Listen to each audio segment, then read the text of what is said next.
For consultations, kindly see contact details at the end of the video.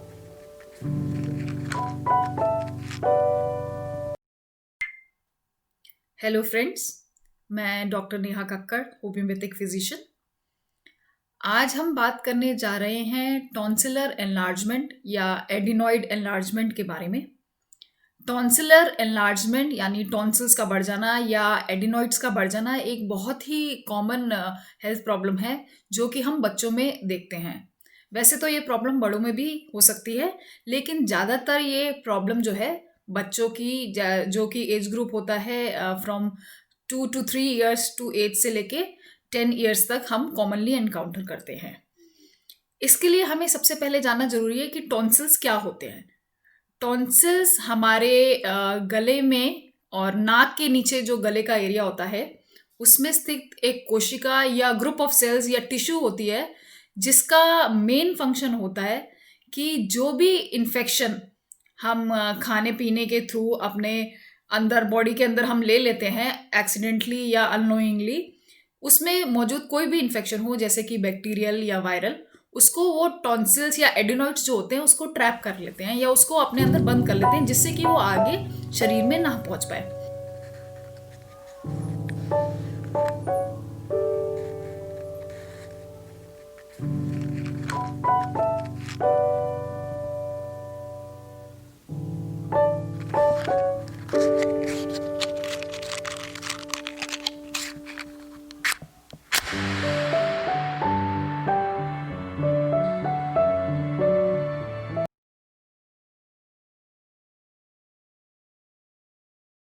तो ये एक इसका बहुत ही नॉर्मल सा फंक्शन है, एक तरह का मतलब ये बैरियर होता है जिसकी वजह से इन्फेक्शन अंदर नहीं जाता है।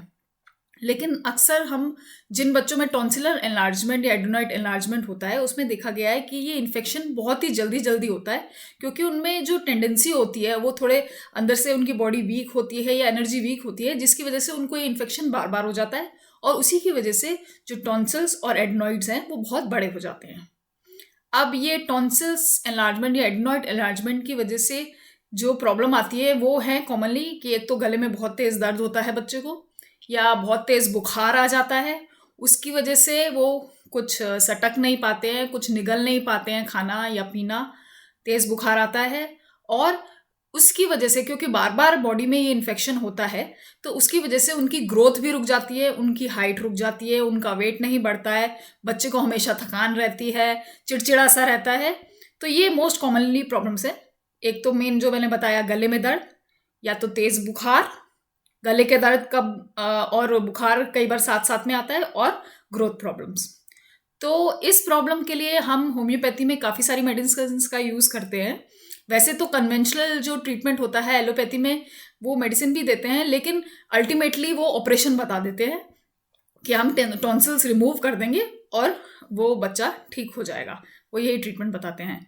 लेकिन होम्योपैथी में हम बिना सर्जरी के ही इस प्रॉब्लम का इलाज करते हैं। हमारे पास काफ़ी सारी मेडिसिन हैं, जैसे कि एकोनाइट, बेलेडोना, फाइटोलका, फेरमफॉस और ऐसी ही बहुत सारी काफ़ी होम्योपैथिक मेडिसिन हैं जिनसे हम इस टॉन्सिलर एनलार्जमेंट या एडिनॉइड एनलार्जमेंट का इलाज कर सकते हैं। कोई भी मेडिसिन का चयन प्रॉपर केस टेकिंग और हिस्ट्री टेकिंग के बाद ही होना चाहिए, और जो पेशेंट का कॉन्स्टिट्यूशनल मेकअप है, जो बैकबोन है होम्योपैथी की, बिना कॉन्स्टिट्यूशनल और केस टेकिंग हिस्ट्री के हम कोई भी मेडिसिन एडवाइज नहीं करेंगे देना, क्योंकि उससे फिर प्रॉपर सही रिजल्ट नहीं आते हैं। Proper case taking, history taking और कॉन्स्टिट्यूशनल मेकअप बच्चे का, पेशेंट का जानने के बाद ही हम सही मेडिसिन का चुनाव कर सकते हैं और इस प्रॉब्लम से निजात पा सकते हैं।